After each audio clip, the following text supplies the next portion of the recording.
Gas line filters will become less efficient in removing oxygen, water, and hydrocarbons when they are not changed often.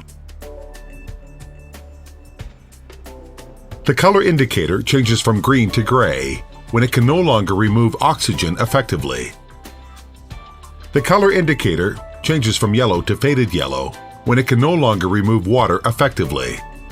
If either indicator changes, then it is time to change the filter.